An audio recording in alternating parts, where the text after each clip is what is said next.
Bom, o impacto disso tudo é o que a gente vai ficar sabendo agora com o diretor do De Olho nos Ruralistas, o Alceu Luiz Castilho, que já está conectado aqui com a gente. Alceu, é um prazer te receber. Tudo bem com você? Tudo bem, Thalita? Prazer é meu. Alceu, conta pra gente. Vamos começar com essa da bananicultura, né? Eu queria que você detalhasse um pouco mais as investigações que vocês fizeram, os resultados que vocês chegaram, depois a gente fala sobre essa segunda série de reportagens do INCRA, né, em relação ao INCRA. Mas vamos começar com essa primeira. Qual é o impacto, então, dessa influência exercida por Bolsonaro, pelo clã Bolsonaro, o irmão dele também aparece, né, ali no Vale do Ribeira, por conta da produção de bananas? Conta pra gente. Bom, primeiro que a gente quis mostrar exatamente essa coisa paroquial, né, dele, do irmão e de outra irmã, Maria Denise, que também fez lobby desde 2018 para esses produtores de banana e pulverizadores de agrotóxicos na região. Mesmo antes da eleição, ele já prometia, né, como candidato, como deputado federal, candidato a presidente, ele prometia que ia rever a importação de bananas do Equador e que ia liberar mais agrotóxicos na pulverização de bananas para os amigos dele. Inclusive o candidato a federal em 2018, apoiado por ele na região, produtor de banana. E foi o que ele fez durante o mandato, e a gente cobriu isso desde 2019, no De Olho nos Ruralistas. O repórter Leonardo Furman, que assina também esse relatório, ficou atento desde aquela época. E uma coisa impressionante nisso tudo foi que, embora a gente tenha noticiado, com o apoio de vocês, né, com o apoio da imprensa independente, né, noticiado desde então esse tipo de coisa, e noticiado que o cunhado do Bolsonaro, casado com outra irmã, Teodoro Konesuki, casado com a Vânia, o Teodoro, cunhado do Jair Bolsonaro, foi condenado em 2018 por invadir um quilombo. A gente está falando do presidente que se refere a quilombolas em arrobas, como se eles fossem animais, né? O cunhado foi condenado, tá? TJ, São Paulo, Tribunal de Justiça, em setembro de 2018. Até hoje a imprensa comercial não quis repercutir isso. Pergunta, por quê? Né? Então, no caso, não era para produzir banana, mas o próprio candidato dele, na época, foi condenado, por sua vez, também por invadir o Parque Estadual da Caverna do Diabo. Quem é de São Paulo certamente já ouviu falar desse parque. E aí, para produzir banana. E também, prensa comercial, né? Nada. Zíper.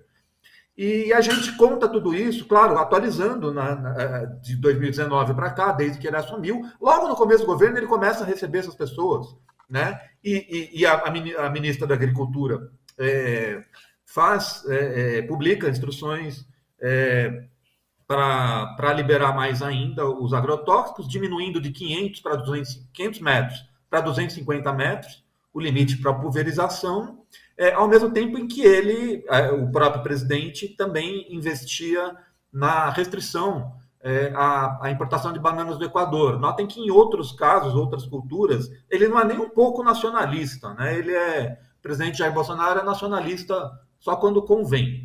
E é isso. O relatório, o dossiê das bananas, o presidente das bananas, portanto, ele é um diagnóstico sobre essa face paroquial do presidente da República com os amigos, familiares e amigos dele dessa região de São Paulo, que é muito pobre, ao mesmo tempo onde tem uma Mata Atlântica muito preservada. A título de curiosidade, Thalita, vale lembrar que a República das Bananas, né, virou um símbolo para republiquetas, né, para ditaduras da América Central para a América Latina, uma expressão consagrada inicialmente em Honduras, e se referia exatamente a bananas, à produção de bananas pela United Fruit, que mandava e desmandava nessas repúblicas, né? E aqui, em característica similar ao que acontece hoje, investimento em monoculturas, commodities, né? Plantation mesmo, né? Um Brasil para exportação. E é isso, né? A gente resolveu abrir essa série de dossiês sobre o governo Bolsonaro com essa face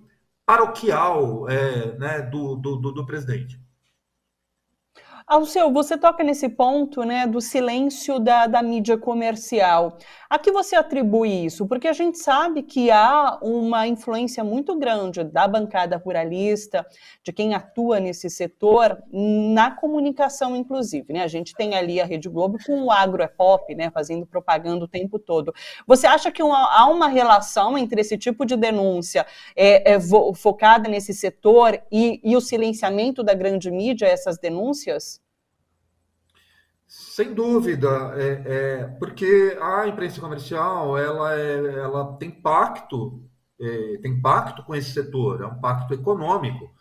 Os próprios donos dos meios de comunicação, eles são proprietários de terra, ou os donos, os meios de comunicação são financiados, são patrocinados, né, por essas empresas. Basta lembrar da campanha Agro é Pop da Rede Globo, que é patrocinada pela JBS, pelo Bradesco, né, e bancos também fazem parte, né, do agronegócio, nem sempre percebidos como tais, né?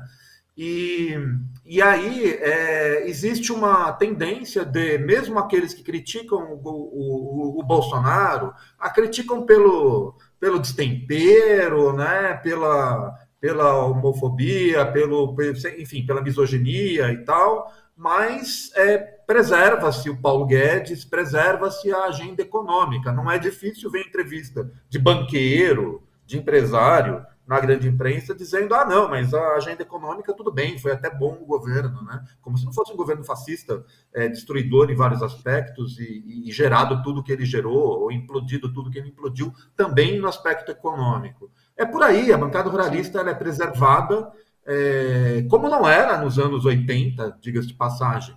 Durante a Constituinte, eles ainda eram percebidos como vilões, como aqueles que promoviam a violência no campo e o desmatamento. Continuam sendo as mesmíssimas pessoas, né?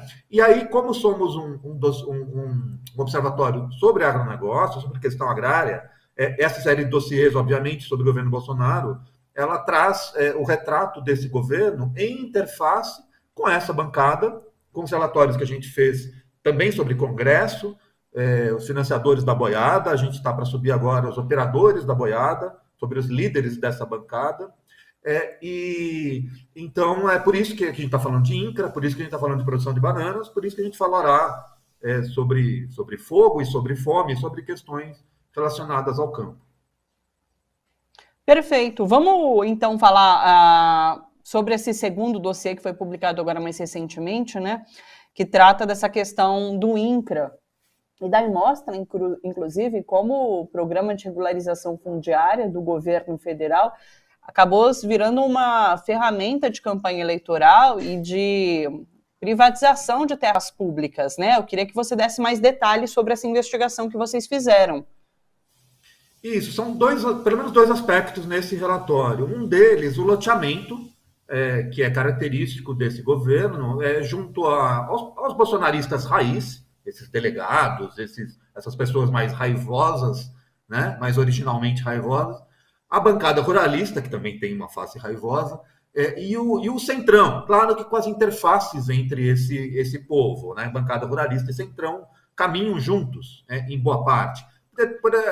A pessoa questionaram muito o uso de tchutchuca, questionaram linguisticamente e tal, mas ninguém questiona o Centrão. O Centrão ele é naturalizado, né, como se fosse uma coisa quase da natureza, né? Enfim, é uma aberração, né? E nada mais que representa, né, essa coisa grandiosa, né, esse aumentativo, representa que as velhas oligarquias, a nossa plutocracia violenta, assassina e desmatadora, entre outros vários atributos negativos. Bom, e aí, esse loteamento do INCRA, cada superintendência e cada diretoria nacional, ela fica com um deputado ou com um senador, né? Esses senadores são esses raiz, do tipo delegado Éder Mauro, no Pará, né? Imagina um delegado comandando o INCRA, a reforma agrária, né? Ou Zequinha Marinho, também lá no Pará, lá no Rio Grande do Sul, expoentes da bancada ruralista, como o Alceu Moreira, que era até pouco tempo presidente da Frente Parlamentar da Agropecuária, da bancada ruralista, portanto, Luiz Carlos Reis, o Sérgio Souza, que é o presidente da FPA, entre vários outros líderes, Arthur Lira, próprio Arthur Lira, e o presidente do Congresso, da Câmara, enfim, eles mandam nas superintendências regionais. O que significa isso? Isso já é uma aberração, né? Enfim, é claro que é uma aberração em qualquer governo, né? Essa fluidez entre o executivo e o legislativo. De qualquer forma, é o que está por aí. Agora, a partir daí, acontece um conflito de interesses gigantescos, porque eles indicam o superintendente, o diretor, e eles vão lá distribuir o título do programa Titula Brasil, acompanhados do superintendente ou do diretor, da diretora.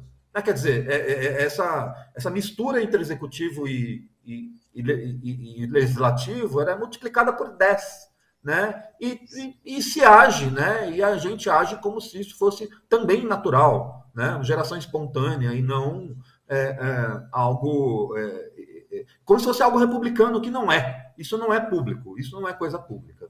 Em paralelo a isso, tem a própria característica do Titula Brasil, que é um programa de contra-reforma agrária, ou seja, de implosão da reforma agrária. Ele não faz reforma agrária, ele distribui título de terra, ele privatiza a terra pública na medida em que ele regulariza a grilagem, o roubo de terra pública. Né? Uma coisa é o poceiro, né, que conquistou um pedaço de terra lá para subsistência, para sobrevivência, e ele, no programa de reforma agrária, ele ganha o título de posse para exercer essa posse naquele lugar. Outra é isso tudo entrar no mercado de terras, inclusive terras surrupiadas, roubadas, furtadas, roubadas porque também por violência, por uso de violência, que eram públicas, né? E nesse programa desse governo fascista passam a ser privadas. Então, aqueles mesmos parlamentares que lotearam o INCRA e que inauguram em plena campanha ou pré-campanha eleitoral, né, distribuem esses títulos em campanha,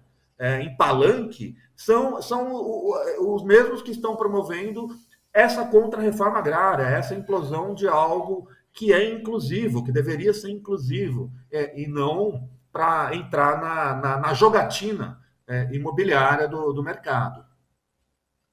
Sim.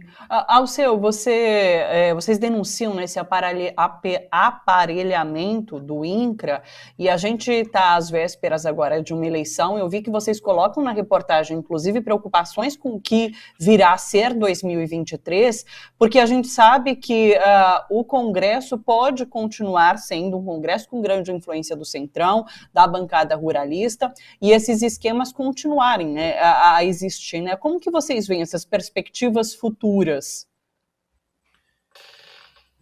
Bom, primeiro a gente está publicando a série de dossiês, não somente pela disputa eleitoral. É claro que a gente tem uma posição aqui, você tem um governo fascista e algumas opções, né?